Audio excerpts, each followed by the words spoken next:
sebenarnya emang saya tuh emang hobi main game balapan lah ya. Game Oke. balapan pada umumnya itu udah dari kecil banget. Bisa, cuman nggak semua bisa jadi, mungkin nggak semua bisa jadi profesional gitu loh.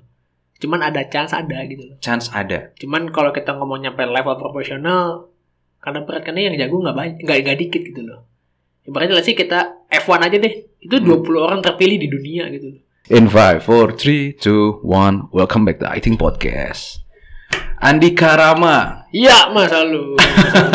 Thank you ya. Siap. Gila, gue ini senang banget karena this is the first time gue bisa kenalan sama orang dari sosial media, dari platform YouTube. Sangat random ya. Random banget. Random banget. Tapi akhirnya ya, dengan itu kan kita punya temen yang akhirnya beda background akhirnya. Ya kan?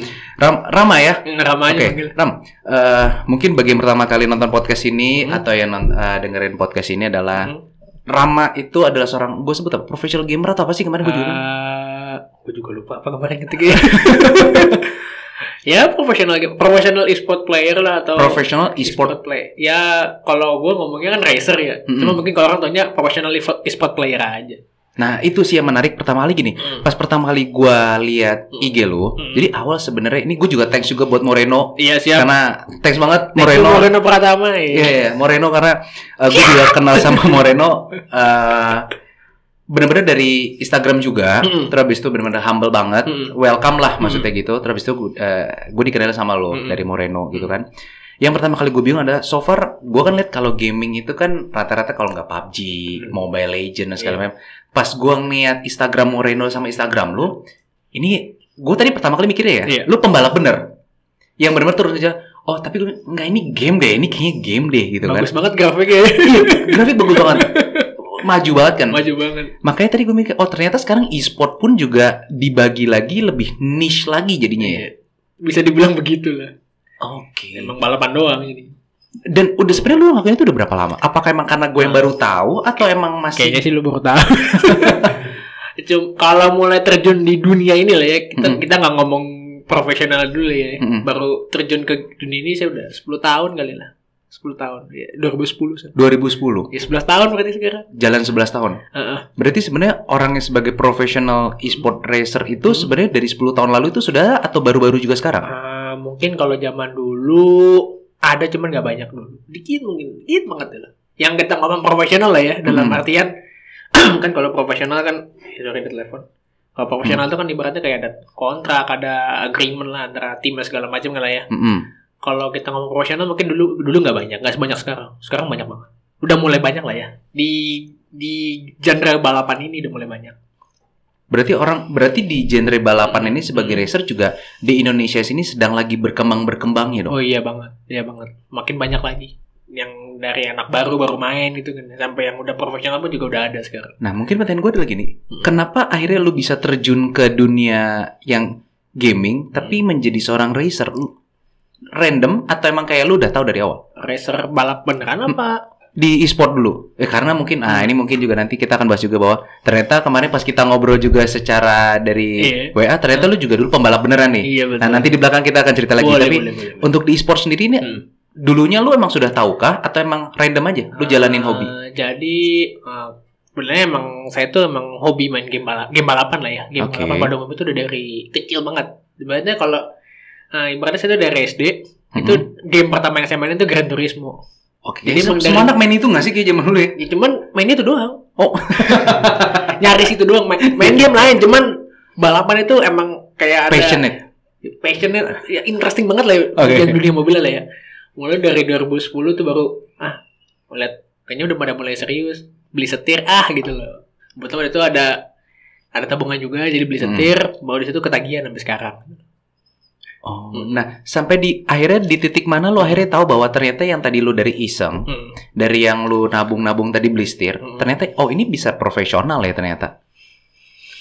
Mulai rame tuh mungkin turning back pointnya tuh di 2015 waktu saya yang ikut GT Academy itu, yang Nissan GT Academy.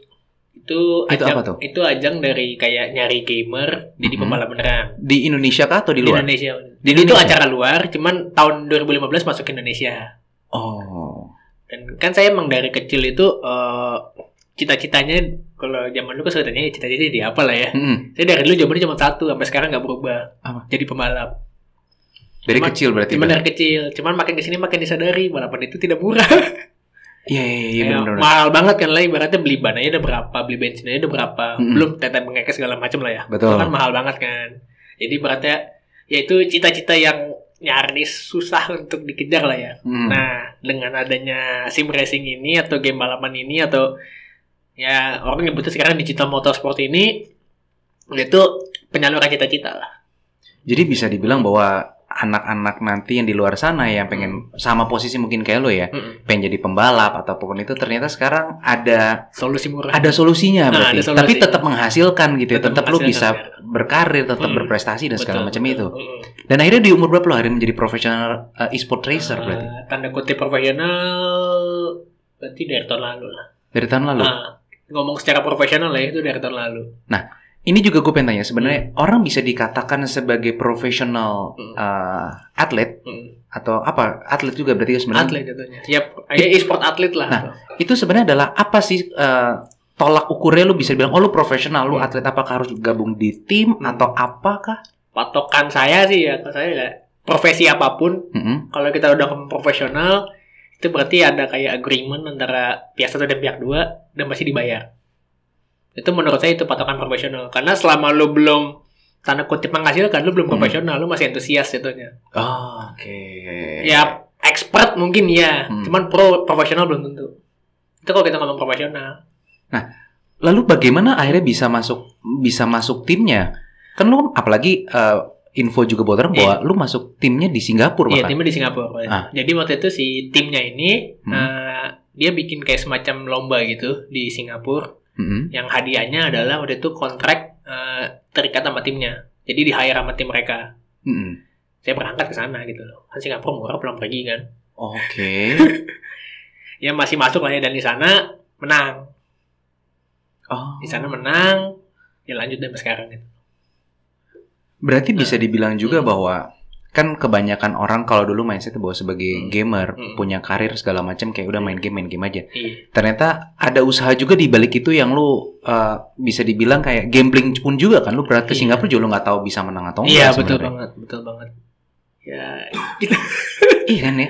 Maksudnya kayak di sini pun juga akhirnya gue mulai sadar sedikit juga bahwa sebenarnya karir apapun yang dijalanin butuh perjuangan juga, yang sebenarnya di balik itu mungkin orang sekarang lihat kayak Rama juga kayak enak kayak lu cuma main game doang udah digaji segala macam, tapi awalnya kan berarti kan nggak semudah kayak orang pikir. Sampai sekarang pun nggak mudah saya bilang. Karena kan pasti kalau kita udah ngomong profesional udah sama tim, pasti kan lu jadi punya target sekarang.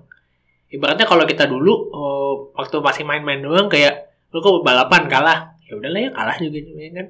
Kalau sekarang kan kalau kalah pasti ditanya kenapa kalah, alasannya apa. Walaupun kalau kita ngomong balapan nggak ada yang pasti di balapan. Kan ibaratnya kalau game-game strategi kayak mungkin Mobile Legends atau mungkin CS kan ibaratnya kalau jago strateginya bagus kan bisa jadi menang. Makanya kan kalau balapan kan kayak gini nih, analoginya kan kalau main ada faktor luck juga ya berarti. Waduh, hoki nomor 1 di balapan. Hoki nomor 1. Mau kata apa juga hoki nomor 1. Mau kencang apa hoki nomor 1 udah.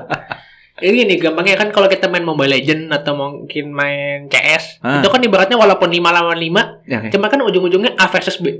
Betul kan? Iya. Betul. Nah, kalau balapan A versus Z, A versus B versus Z, A versus C. Oh iya. Kan gue lawan lu. Karena nggak pernah ada yang mati ya? Nggak pernah ada yang mati, lawannya lu lagi gitu. Lawannya banyak gitu loh. Dari ibaratnya satu grid itu startnya 30 orang, ya 30 orang itu lawan lu gitu loh. Jadi susah. Iya.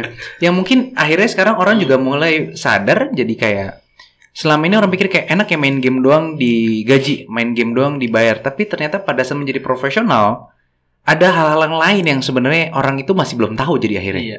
Bebannya banyak. Apalagi kalau kan kalau balapan kan ya mungkin kalau kayak pemain e-sport kan juga ada latihannya lah ya. Nah, bahkan gue juga mau nanya tuh, latihan kan ya.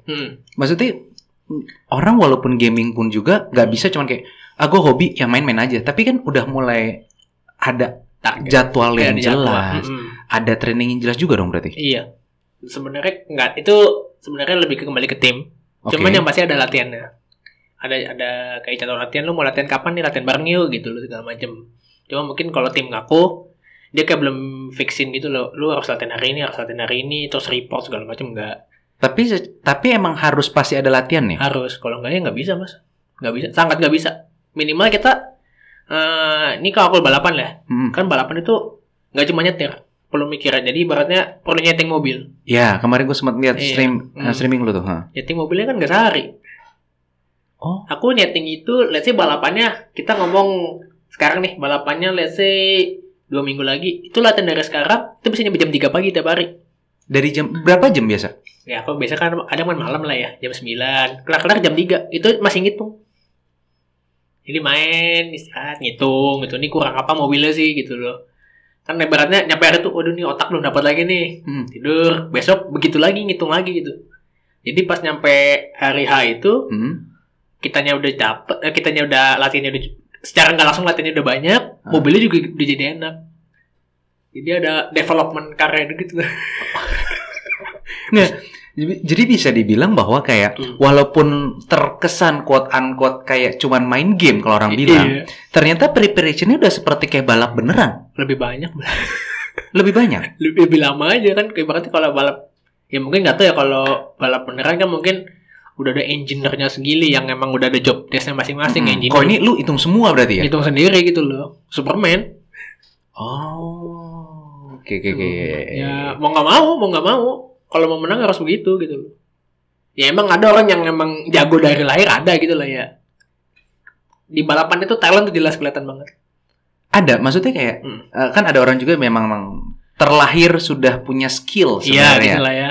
Kan ada orang, kalau kita percaya di dunia industri apapun, ada orang yang terlahir sudah punya skill tinggal diasah. Ada juga emang orang nggak punya skill karena latihan terus akhirnya jadi punya. Di gaming pun sama. Sangat jelas. Let's say gini, aku ibaratnya, aku pernah ketemu juga lah sama orang yang lebih kencang dari aku, pernah gitu lah ya. Itu ibaratnya aku udah latihan sehari gitu, 2 hari. Dia baru main 3 jam, lap time-nya sama, kan kesel juga gitu. Tadi orang kenceng banget sih gitu loh. Padahal dia baru latihan gitu ada. Jadi untuk nyampe selevel dia kan mau nggak mau kita harus latihan juga gitu loh. Harus ngoprek-ngoprek apalah segala macam biar bisa nyampe selevel dia gitu loh. Oke. Dari tadi lu menjelaskan bahwa kayak adanya hitungan, akhirnya ada preparation yang cukup lama. Pertanyaanku jadi akhirnya mulai mengkerucut seperti ini, bahwa berarti tidak semua orang yang cuman dari hobi doang bisa menjadi seorang professional atlet. Tergantung dia mau nyampe selevel apa gitu loh. Maksudnya mau jebur semana gitu loh. Tapi nggak bisa dipungkiri juga kalau balapan isinya profesional doang, apalagi masih kita ngomongnya scene-nya mungkin di Indonesia sendiri belum terlalu gede lah ya. Kalau kita ngomong yang boleh balap tanda kutip profesional doang, balapannya akan sepi. Jadi ya mau nggak mau semua tetap balap gitu loh. Kita harus bisa, semua orang bisa happy gitu loh. Akhirnya berarti sekarang di professional e-sport racer ini berarti jadi kayak suatu komunitas berarti akhirnya. Iya, Mas. Mulai mengajak orang-orang baru. Karena kita sadari juga, mungkin kalau kayak Mobile Legends atau game-game HP lah ya, kita ngomong game HP aja lah ya. Cuma tiap hari pasti mati satu tembus 1 juta gitu kan. Ya, dan kalau game kayak gitu kan sebenarnya main di mana aja bisa lah ya. Dimana aja bisa. Kayak bahkan kayak tempat tongkrongan segala macam, orang tinggal buka handphone bisa. Kalau ini kan emang harus punya equipment juga dong. Itu ya nggak iya sih. Kalau udah mau jebur secara otomatis, secara nggak langsung otomatis kita mencari equipment. Cuma mungkin mindsetnya adalah orang masih berpikiran bahwa kalau lu harus punya setir nih buat main, atau enggak minimal punya setir buat kompetitif. Enggak juga. Itu si Moreno dulu mainnya pakai stick. Itu bule-bule dikalahin sama dia. Pakai stick, mainnya dulu pakai stick. Main Gran Turismo di PS pakai stick. Itu kencangnya kayak gila, saya sampai setengah stres. Saya nyoba pakai stick enggak dapet. Oke, berarti maksudnya kan banyak akhirnya juga orang berpikir kan kayak gue pengen coba nih, gue pengen coba main atau gue pengen coba jadi atlet, tapi kadang-kadang kan terbentur dengan yang kayak budget, yang kadang-kadang mungkin kalau orang lihat streaming video lu pun kayak, wah gila, kok udah Mas Rama udah equipment udah canggih nih, gue kayaknya cuma pakai stick doang kayak nggak bisa deh. Ternyata Moreno pun lakukan itu. Iya, saya dulu banyak keyboard, saking gerenya dulu, terus mulai beli stick lah ya. Ya akhirnya ya beli setir juga sih ujung-ujungnya gitu loh. Cuman awalnya ya dari yang ada di rumah gitu loh.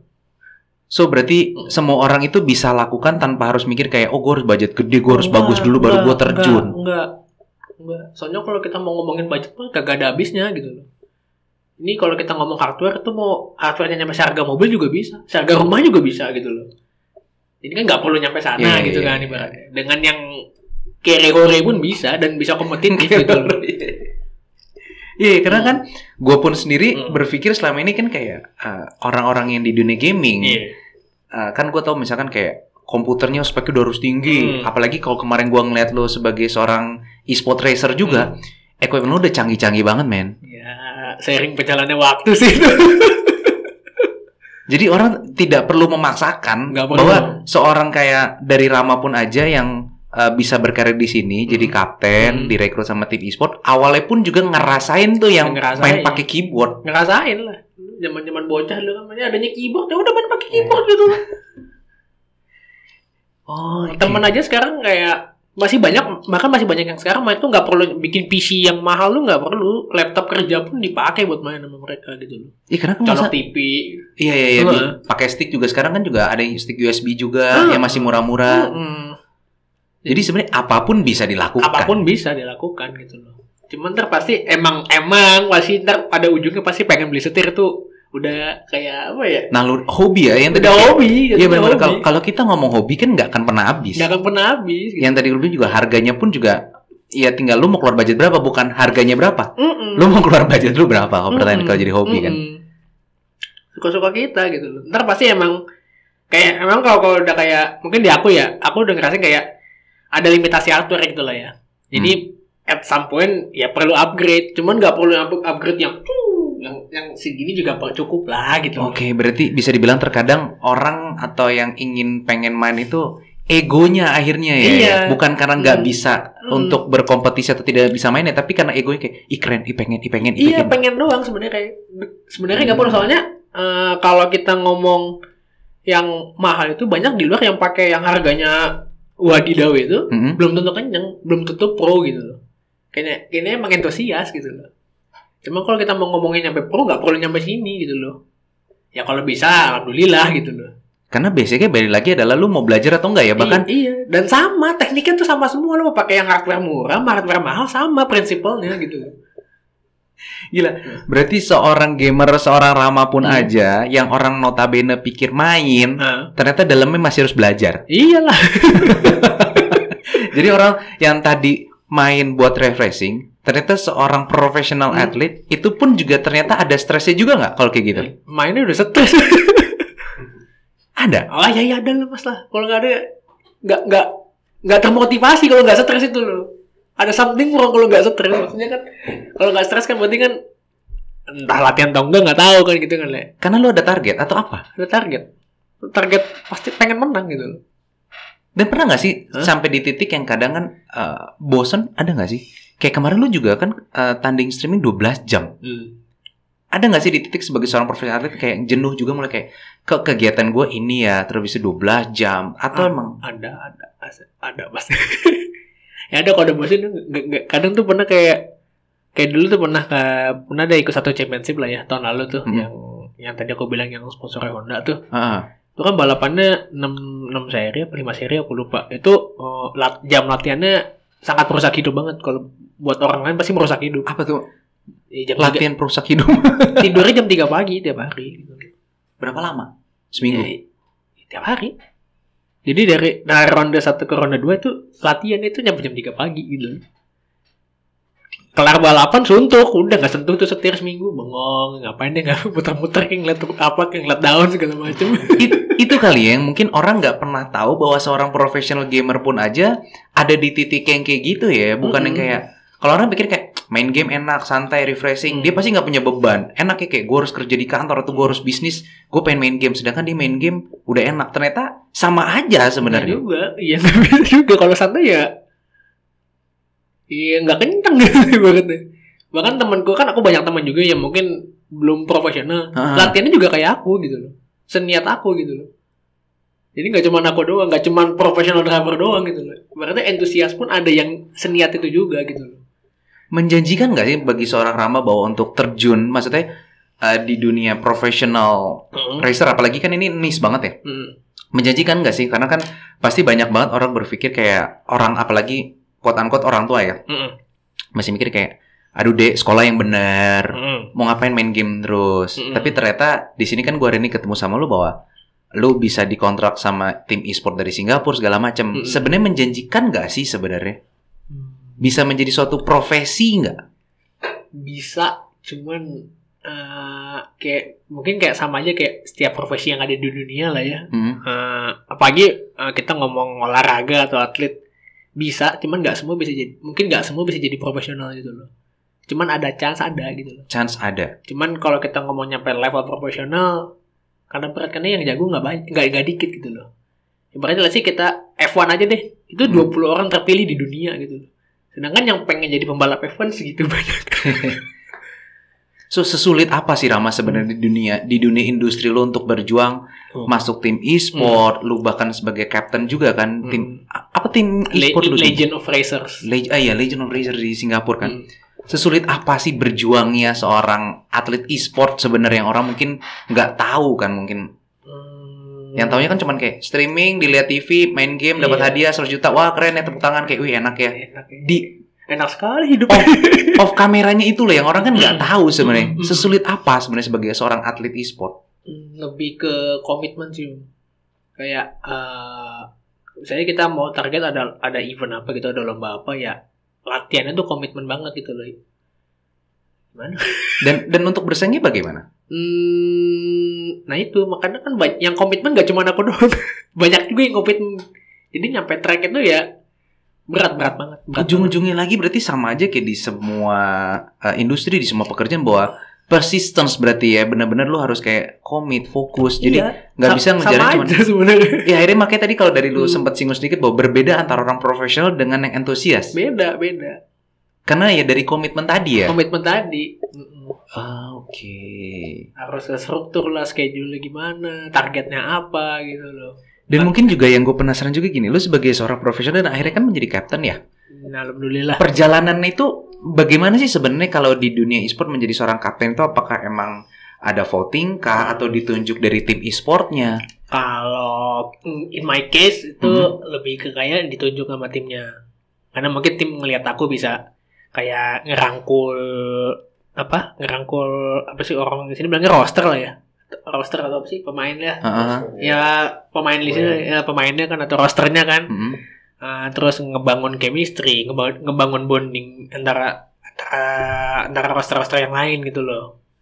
Itu sih yang penting soalnya. Karena kan kalau ibaratnya ke semua tim e-sport lah ya, semua tim e-sport, semua cabang apapun kan nggak cuman latihan doang, tapi kan perlu ada hubungan yang lebih antara satu bondingnya berarti. Bondingnya harus ketat, harus kuat banget gitu. Dan kemarin pun juga berarti sebenarnya lu punya tantangan yang cukup berat juga kalau gue lihat bahwa tim lu orang Indonesia cuma Moreno kayaknya. Iya. Sisanya satu Filipin, 3 Singapura. Oke. Ya pakai bahasa Inggris ngomong. Berarti sebenarnya dari game aja lu bisa belajar satu. Sosialisasi berarti tidak sama. Jadi bisa dikatakan bahwa gamer itu bukan orang yang nggak sosialisasi juga berarti ya. Bahkan lu sampai keluar negeri sosialisasi dan akhirnya lu mau nggak mau kan berarti harus practice English juga, belajar sama mereka, karena kan kalau lu nggak bisa itu susah ngomongnya. Iya kan, nggak bisa bonding juga kan.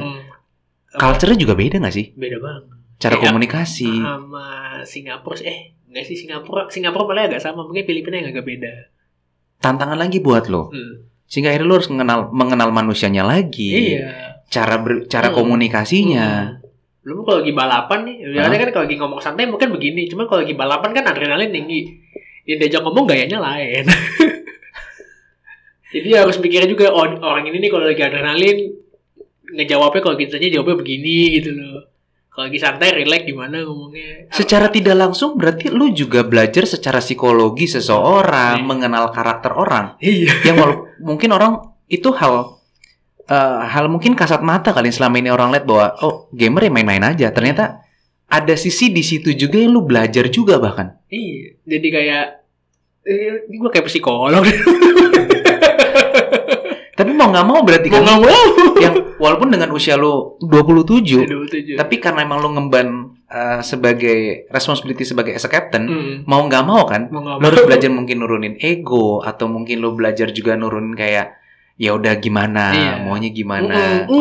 Bukan kadang-kadang yang mempersatukan dari roster tadi ya. Roster A, roster B ternyata kayak ini nggak cocok, gimana caranya dia tetap bisa bonding. Orang kayak juga misalnya Biasanya lagi balapan yang kemarin adalah, misalnya let's say ada rosterku yang let's say aku udah netapin target segini, cuman dia kayak tiap lap tuh kayak below target. Mau ngomel kan juga nggak bisa, tak kalau ngomel malah ngedown semangatnya gitu kan. Jadi kayak harus nge-encourage dulu, ayo lu bisa, ayo coba push lagi gitu loh. Akhirnya ya secara langsung dia jadi push juga gitu loh. Caranya lain gitu.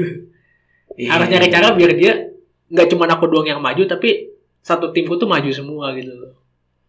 Tim lu usia berapa ya? Seumuran lu semua? Yang Filipina lebih tua ada, kayak aku setahun nggak masalah. Sisanya lebih muda. Moreno tuh berapa sih? Gue juga tertarik sebenarnya pengen ngobrol sama Moreno juga, cuman karena di Malang sih Moreno. Umur berapa ya? Masih muda juga kan Moreno ya? 17 sama 18 loh. 18 tahun ini. Iya 18 tahun ini. SMA tahun ini, ya betul. Ada batasan umur nggak sih kalau sebagai as professional athlete itu? Enggak. Yang ngebatasin malah biasanya organizer event tertentu. Jadi kayak let's say ada organizer A bikin lomba, itu biasanya ada yang nulis minimum umur berapa gitu loh. Cuman kalau dari timnya sendiri enggak. Soalnya sama lah kayak olahraga apapun lah ya. Dididik tuh kalau bisa dari muda banget gitu loh. Belajarnya lebih gampang. Iya benar. Bagaimana lo menyesuaikan dirinya di Inchers itu jadi lebih mudah kan sebenarnya. Iya, dibanding kalau ibaratnya udah berumur lo harus ibaratnya batu udah jadi lo ketok-ketok lagi gitu kan. Ini masih jadi tanah, lo bisa bentuk sesuai yang lo mau kayak apa gitu. Berarti itu menjadi suatu tanggung jawab lo juga nggak sih untuk membentuk seseorang lagi gitu? Iya. Secara nggak langsung sih. Mempertahankan dia supaya tidak tetap on the track. Mempertahankan dia kayak tadi gue juga bilang bahwa lo aja orang mungkin selama ini lihat bahwa as a captain pasti kan kayak wah ini mendidik banget, dia smart banget. Ternyata lo sebagai kapten pun ada pernah ngerasa bosan, drop, down, manusia kan? Manusia, bagaimana? Kan udah alamiah gitu loh, bosan segala macam kan, pusing, stres, down, malas ngapa-ngapain, manusia banget gitu.